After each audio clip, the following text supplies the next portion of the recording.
Well, yes, we've become used to saying the latest poll is not friendly to the Yes campaign, but in what way? The polling today, Newspoll suggests it's basically in every way. Let's take a look first of all at the latest Newspoll. You can see here another blow to the Yes campaign. 2% down is one thing. It continues a trend and puts support at 34%. No at 58%. Yes, you've got undecided still at 8%, but even if they all go to Yes, well, the numbers simply don't add up. The trend, as I alluded to, continues as well for the Yes side. Remember, it was riding as high as 65% when this prospect first emerged last year.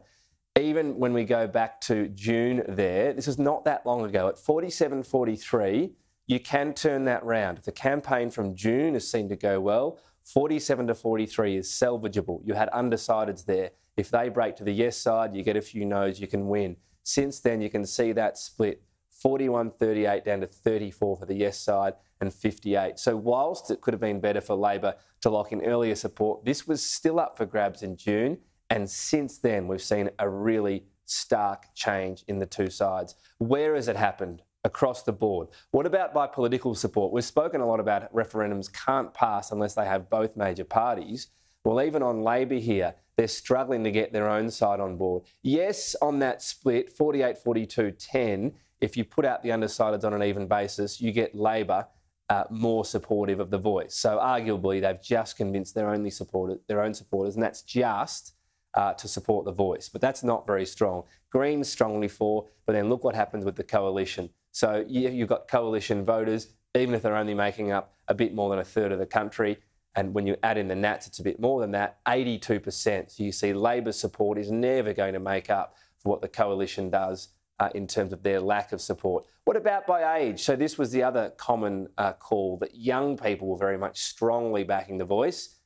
And as you can see here, not actually the case. Even the 18 to 34s, more no than yes. More no than yes for 18 to 34s. They were supposed to help the Yes case succeed. And again, compare it to the area or the cohort that was always going to be more against, 70% to 24. So not only are they not making that up, they're actually a negative drag on the overall vote. So they're not winning any of the age brackets there at the moment. That will be something they look back at, I'm sure, if it's replicated on polling day and say, how did we not win even the younger people in Australia? And what about region as well? Just splitting this up neatly into metro areas and regional areas, you can see even in metropolitan areas, nowhere near that even support. And in fact, this is not a big difference. So if the talk was, it's just simply going to be one in the cities, not accurate. Remembering metro goes beyond the cities. So this will tell a story as well, the fact that the suburbs in particular, and we'll see this, I'm sure, when we get the results on the referendum night, if this is accurate,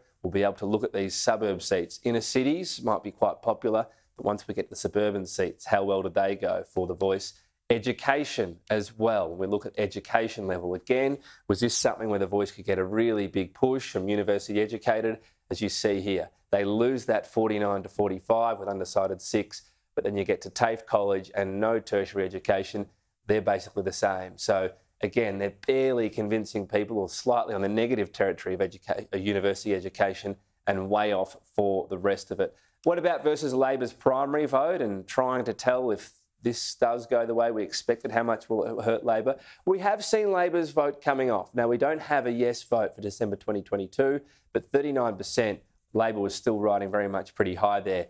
38, 36, 34. That's a concern when you're bleeding that sort of primary vote. 39 to 34, you're talking about 800,000 people across Australia were supporting Labor here and no longer here. 800,000 primary votes they've lost in that time in this Newspoll. The Voice support slipped a lot more, but yes, there is some lining up there that Labor has begun to finally lose some of that primary vote on this poll as the Voice has become really unpopular since, again, when we highlighted there, that June moment in particular, the campaign doesn't seem to have gone that well. The one good thing for Labor, remember the last federal election, they only had a bit more than 32% of the primary vote and still won the election. So this doesn't mean they're going to lose the election. It just means things have tightened up a lot, at least for now.